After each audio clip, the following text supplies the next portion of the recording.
Hi, I'm Howard Marks, and this is How to Think About Risk.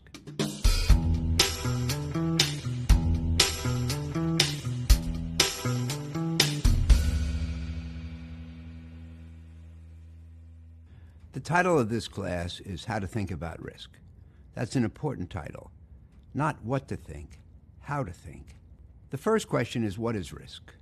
Risk, in my opinion, is the ultimate test of an investor's skill. The return alone doesn't tell you how good a job the manager did. The key question is, you see the return, you must ask, how much risk did the manager bear to get that return? Now let's look at this range of managers. What we posit is that the market is up 10% or down 10%. Now let's look at some individual managers. The first one is up 10 when the market's up 10 and down 10 when the market's down 10. Accomplishes nothing. You might as well have invested in an index fund that emulates the performance of the market. No skill, no value added. Now let's look at the second one. Up 20 when the market goes up 10, down 20 when the market goes down 10. No skill, no value added, just a lot of aggressiveness. Well, what about this one? Up 5 when the market's up 10, down 5 when the market's down 10. Again, no selection ability, no discernment, no value added, just defensiveness. You don't need help in achieving that, and you sure shouldn't pay a lot for it. But what about the next one? He or she is up 15 when the market's up 10 and down 10 when the market's down 10. So in other words, market type losses on the downside, but superior gains on the upside. Value added, what I call asymmetry, does better in the good times than does poorly in the bad times. But what about this one? And I think this is the most interesting, and I think maybe it characterizes me, maybe it characterizes Oaktree to some extent. Up 10 when the market's up 10, down 5 when the market's down 10. So market type gains in the good times, I personally think that performing with the market when it does well is good enough. And that's almost all the time. Nobody should have to beat the market when it does well. But if you can do that and at the same time be ready to decline less when the market has its down spells, I think that's accomplishing something very important.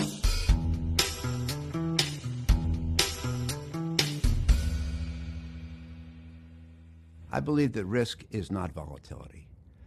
The academics developing investment theory, largely at the University of Chicago in the early 60s, just a couple of years before I got there, adopted volatility as their measure of risk. I believe they did so largely because volatility is readily quantifiable and nothing else is. I think that volatility can be an indicator of the presence of risk, a symptom, if you will, but it's not risk itself. So if risk is not volatility, then what is it? And in my opinion, and in the real world sense, risk is the probability of loss.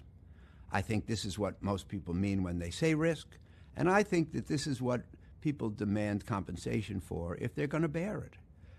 Nobody sitting around at Oaktree says, well, you know, we shouldn't make that investment because it might be volatile, or because it might be volatile, we should demand a higher return. No, they say that about the possibility of loss. We're not going to make that investment because the possibility of loss is too high, or because of the possibility of loss, we're going to demand a risk premium in terms of the return. This is risk, the possibility of loss. Now, another important question is risk quantifiable in advance? And I believe it's not. Like most things occurring in the future, risk cannot be anything except a matter of opinion.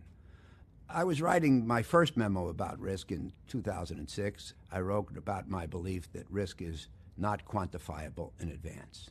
And then I hit the return key and went on to the next section and wrote something I had never thought about before. My belief that risk is unquantifiable even after the fact. And I think this is a fascinating topic. You buy something for $1, and a year later you sell it for $2. Was it risky?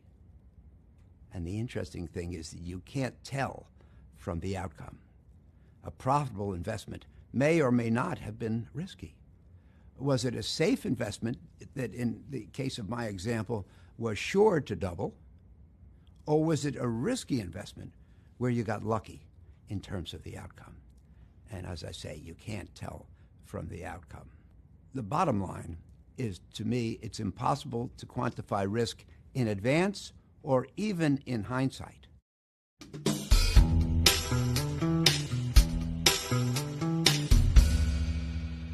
The possibility of loss is not the only form of risk. There are lots of forms of risk.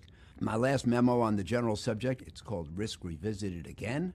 And I talk in there about 24 or 25 different forms of risk, some serious, some facetious, some important, some less important and obscure, but still it comes in many forms. The risk of missing opportunities is another important risk. In other words, if you think about it, the risk of not taking enough risk.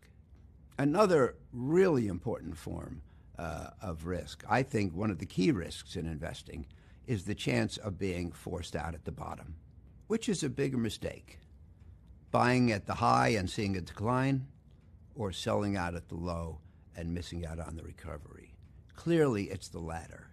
If you buy at a high and you experience a decline, if you're able to hold throughout and not lose your nerve, the next high is usually higher than the last high. The fact that you experienced a downward fluctuation might have been uncomfortable for a little while, but by the time the new high is achieved, you're back to your cost and more. But if you sell at the bottom and miss out on the subsequent recovery, that means you've gotten off the track of investing and may never get back on. In my opinion, selling at the bottom, it's the cardinal sin in investing.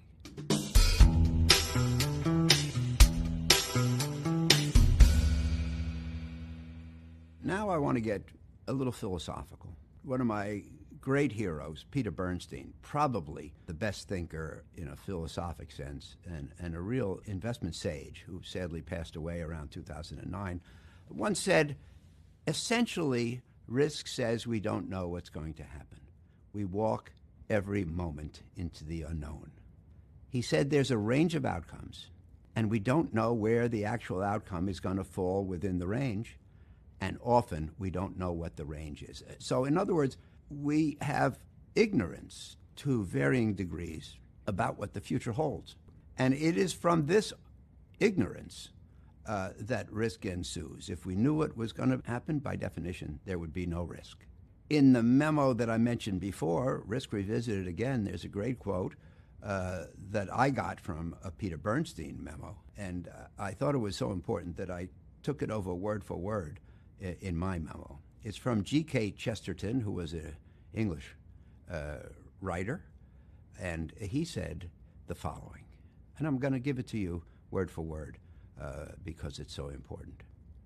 The real trouble with this world of ours is not that it is an unreasonable world, or even that it is a reasonable one.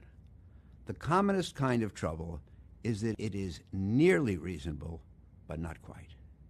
Life is not an illogicality, yet it is a trap for logicians. It looks just a little more mathematical and regular than it is. Its exactitude is obvious, but its inexactitude is hidden. Its wildness lies in wait. In other words, we know what's likely to happen.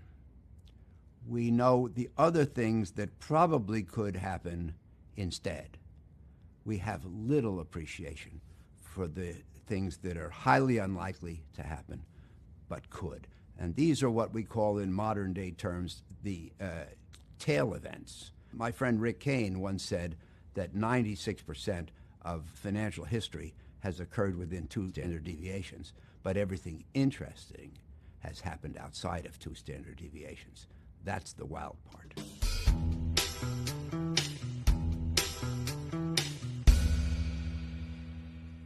So now let me try, in a slightly philosophical sense, to reflect to you how I think about risk, how I think you might consider risk, through 4 basic points. Number 1, there was a professor at the London Business School who said, risk means more things can happen than will happen. For most events that lie in the future, there are a number of things that could occur. We don't know which one it will be. That's where the risk comes in. More things can happen than will happen. Number two, as a result of that, the future should be viewed not as a fixed outcome that's destined to happen and capable of being predicted, but as a range of possibilities, and hopefully, because you have some insight into their respective likelihoods, as a probability distribution. The most likely, the less likely, the unlikely, but not impossible. Number three, it's important to accept that even when you know the probabilities, that doesn't mean you know what's going to happen. This is something that I think many people fail to grasp. I play a lot of backgammon, and a lot of my examples on risk and uncertainty come from the game of backgammon, which is played with a pair of dice. And when you roll your pair of dice, we know exactly in advance what the probabilities are. Each die has 6 sides. There are 36 possible combinations of the 6 sides. We know how many of them, for example, will add up to 7. And 7 is the most likely single outcome. 1, 6, 2, 5, 3, 4, 4, 3, 5, 2, 6, 1. There are 6 possibilities out of the 36 that will give you a 7. That's the most likely outcome. 6 out of 36, that's 16.7% probability. Now, what if instead you want to know about a 6? Well, with the 6, there are 5 possibilities. 5 possibilities out of 36, that's a little less than a 7th. And then when you get down to the number 2, there's only 1 out of 36. And for the number 12, only 1. 6, 6, 1 out of 36. Both of those are about a 3% probability of happening. So we know exactly what the probability distribution looks like.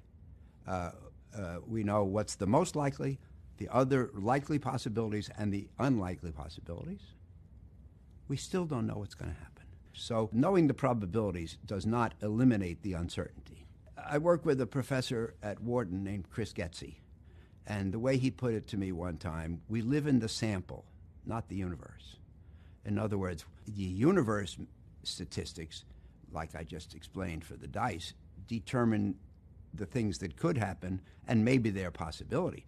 But we live in the sample. We only have one outcome, and therein lies the uncertainty. A great way to think about this is on Super Bowl morning in 2016, they had a former football player on, and he said what I thought was one of the smartest things about probability I had ever heard. This game was Denver versus Carolina, and Carolina was heavily favored, and they asked him who he thought would win.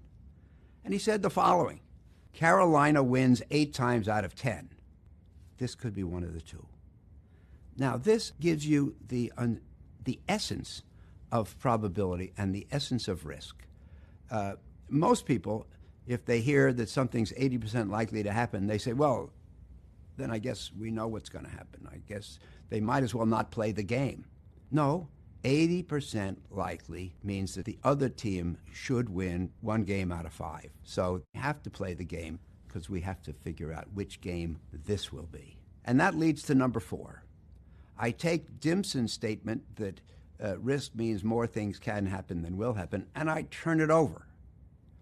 Even though many things can happen, only one will. Thus, the expected value, the probability-weighted average of the possible outcomes, which is the basis on which people make many decisions, it can be irrelevant. They take each outcome, they multiply it by the probability, they add them up, and they get the expected outcome. And many people will say, well, we're going to take the course of action that has the highest expected value. But sometimes the expected value isn't even among the possibilities. Now, this sounds highly counterintuitive, but think about this. Let's consider a course of action which has 4 possible outcomes: 2, 4, 6, and 8. And let's say that we conclude that each of those 4 is equally likely to happen. So what we do is we take each one, 2, 4, 6, 8, we multiply it by 25%, the possibility of it happening, and we add it together. And in this case, the expected value of 2, 4, 6, 8 is 5. but 5 can't happen. Remember, I said the outcomes can be 2, 4, 6, and 8. So I'm only going through this to show you the possible fallacy of expected value. There's another problem with expected value, because even though course of action A can have a higher expected value than course of action B, course of action A may include some possibilities that you just can't live with. Maybe course of action A includes some remote possibility that you lose all your money. And even though it's highly unlikely, you may say, I just don't want to contemplate that. So you don't take A, you take B instead, which has a slightly lower expected value, but without the risk of ruin.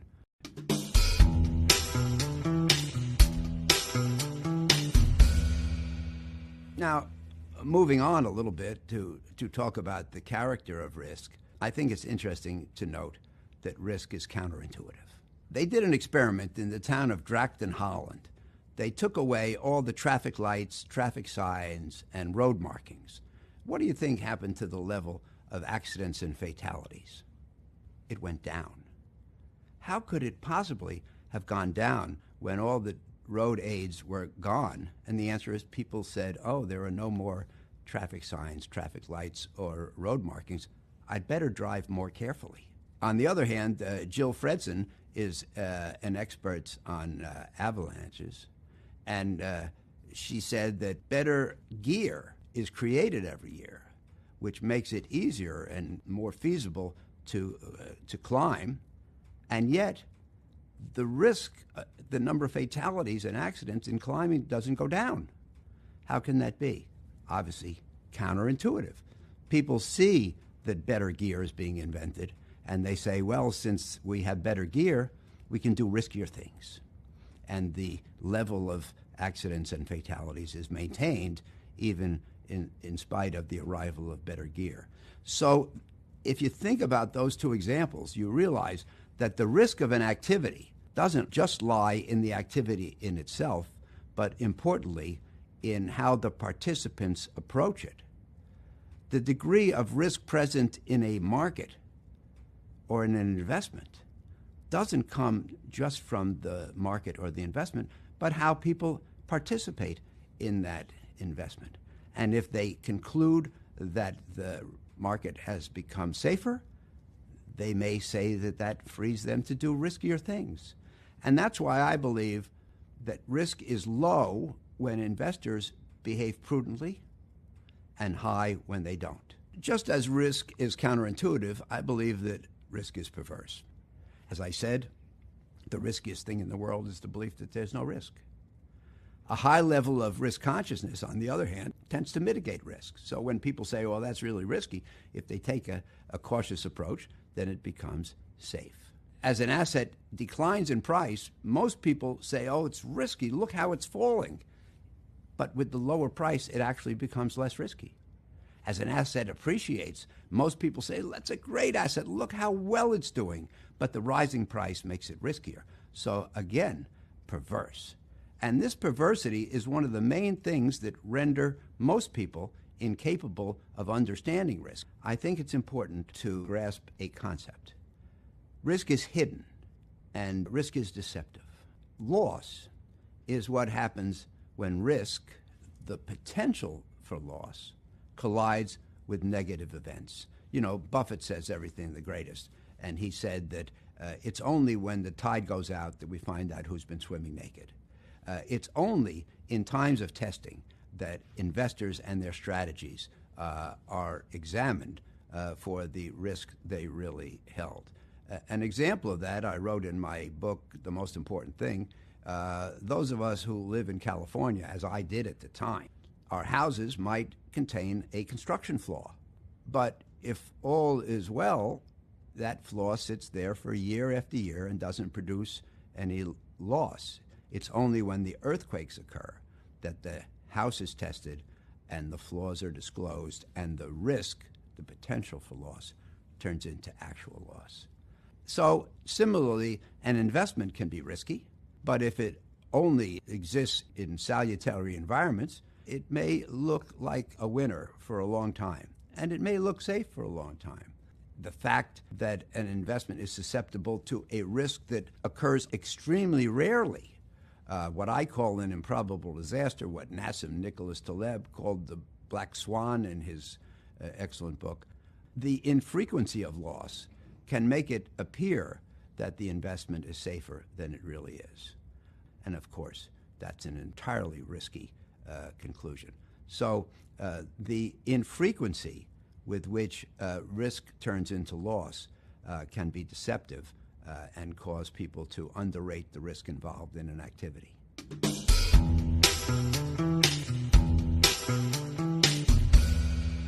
One of the most important things for every investor to learn is that risk is not a function of asset quality.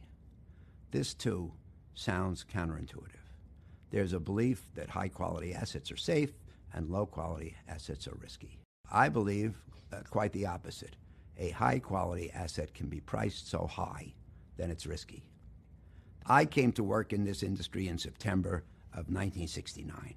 The banks at that time, and I was hired by one of them, engaged in what was called Nifty 50 investing.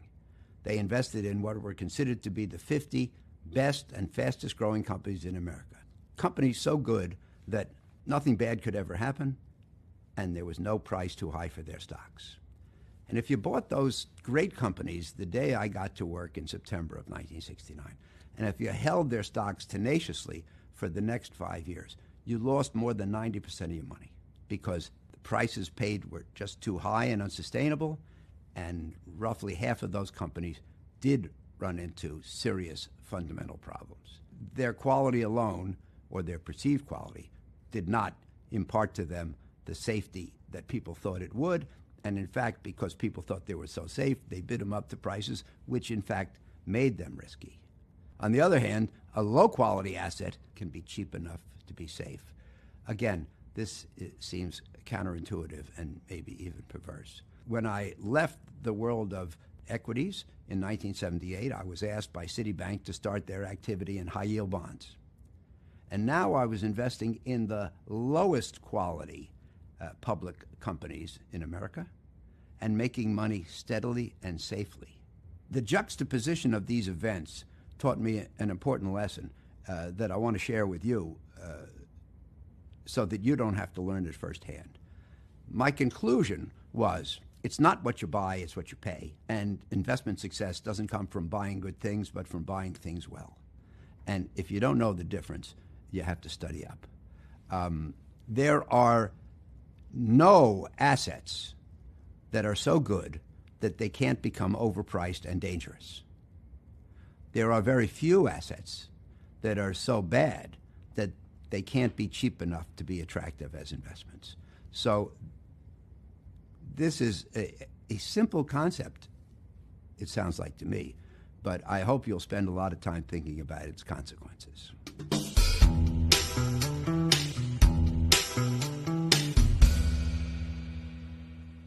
Now let's talk for a while about the relationship between risk and return. This is one of the most important of all the topics.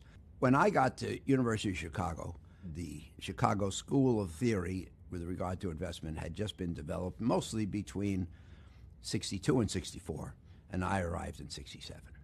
And there was a graphic that we saw all the time.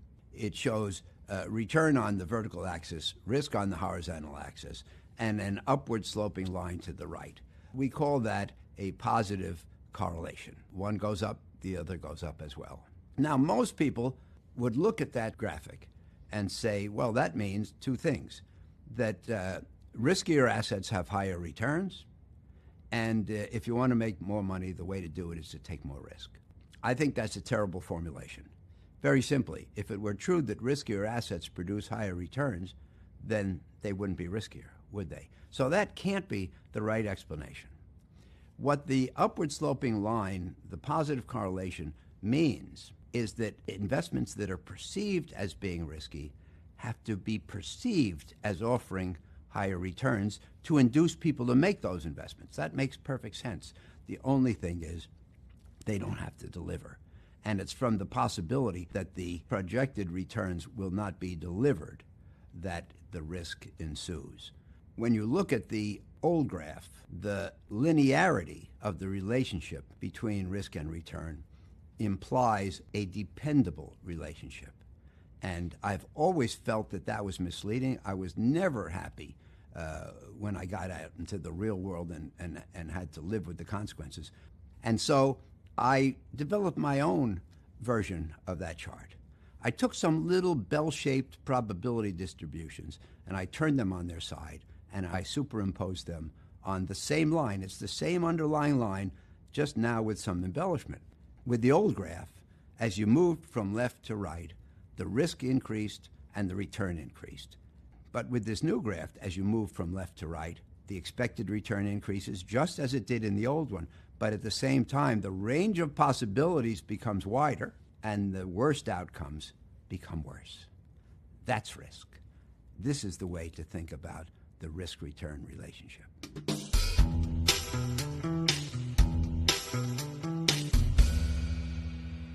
So now let's talk a little more about how risk should be handled. What determines investment success? And the best way I have to communicate this to you, in my opinion, is like the act of pulling one lottery ticket, the outcome, from a bowl full of lottery tickets, the full range of possible outcomes. As Dimson said, we're going to have one outcome. There could be many outcomes. And the outcome that occurs never amounts, in my opinion, to anything but one ticket pulled from among the many. In my opinion, superior investors have a better sense for the tickets in the bowl, for what proportion of them are winners and what proportion of them are losers, than do most other people. That's what makes them superior. And thus, they have a better grasp of whether it's worth participating in any given lottery and how heavily to bet. Now, how should each of us deal with risk? I think that risk is best assessed through subjective judgment. Since risk cannot be measured, gauging it has to be the province of subject matter experts.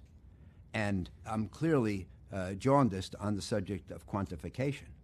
I believe imprecise, qualitative, expert opinion about the probability of loss is far more useful than precise but largely irrelevant numbers concerning past and projected volatility.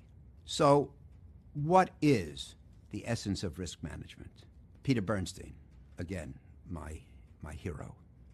He said, because of the existence of risk, things are going to be different from what we expect from time to time. How well are we prepared to deal when it's different?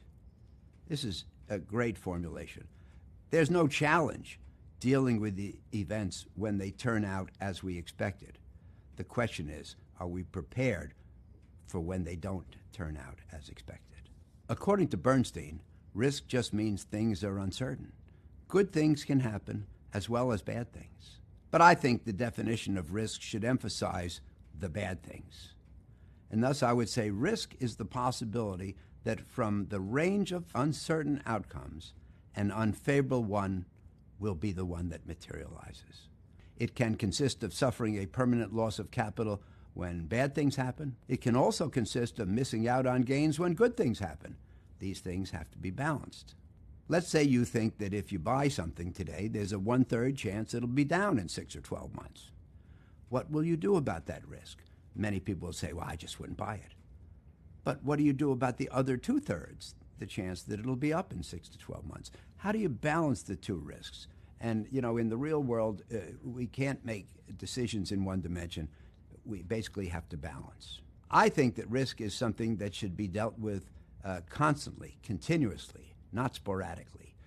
That's why I bridle when I hear this formulation. Is this a risk-on market or a risk-off market? Remember, risk produces loss when bad things happen, and that's when we need risk control.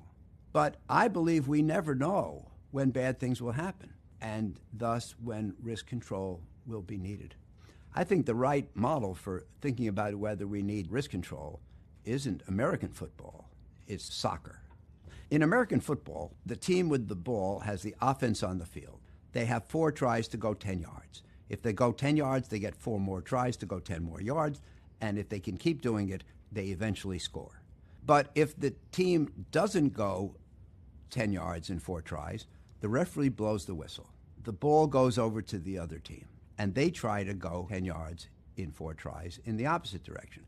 So we have 2 teams switching between offense and defense, changing personnel when there are stoppages. That has nothing to do with the real world. The right model, as I say, is what the rest of the world calls football.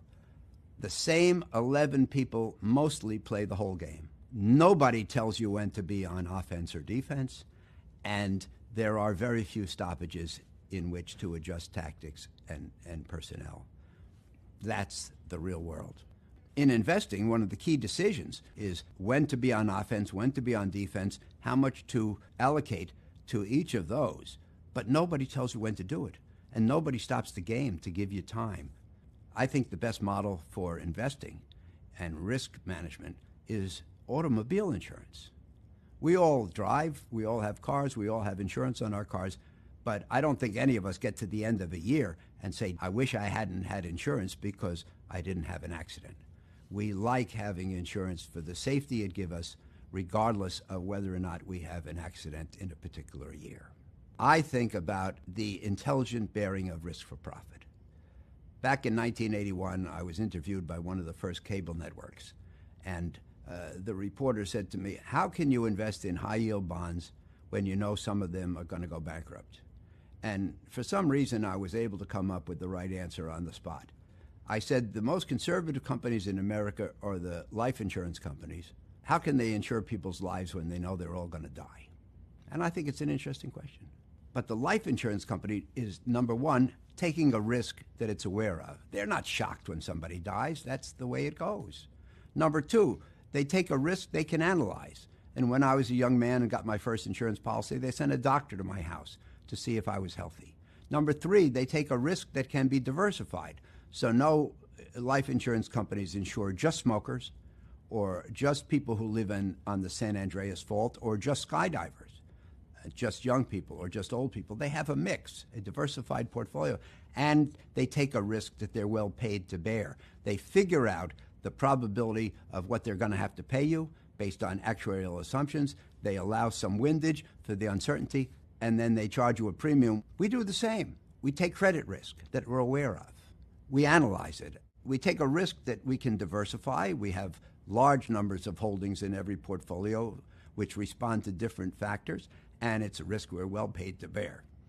We get what's called a risk premium or a yield premium to take the risk of default. So the bottom line is that I believe risk is kept under control in superior portfolios. That's one of the things that superior investors do. Highly skilled investors assemble portfolios that will produce good returns if things go as expected and resist declines if they don't. This asymmetry is, in my opinion, the critical element, the cornerstone of superior investing. Assembling a portfolio that incorporates risk control along with the potential for gains is a great accomplishment, but it's often a hidden accomplishment because risk only turns into loss occasionally when the tide goes out.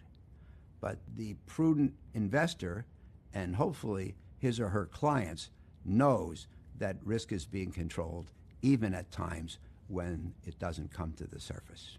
So I think that risk is something to be managed and controlled, but not avoided. Risk control is indispensable. Risk avoidance is not an appropriate goal in investing. Will Rogers said, you've got to go out on a limb sometimes because that's where the fruit is. I think, and my experience tells me from watching others, that risk avoidance equates to return avoidance. Intelligent bearing of risk should be able to enable us to make good returns with the risk under control.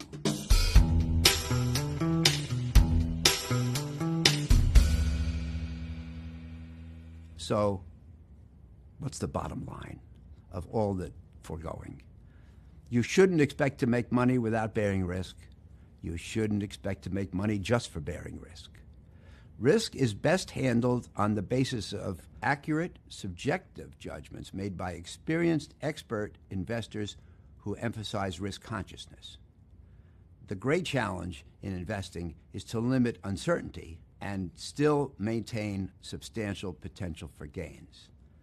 And in conclusion, I'll just say that outstanding investors are outstanding for the simple reason that they have a superior sense for the probability distribution that governs future events, the tickets in the bowl, and for whether the potential return compensates for the risks that lurk in the distribution's unattractive left-hand tail. This is what enables them to achieve the asymmetry that characterizes superior investors, participating strongly in the gains when there are gains and avoiding many of the losses when there are losses.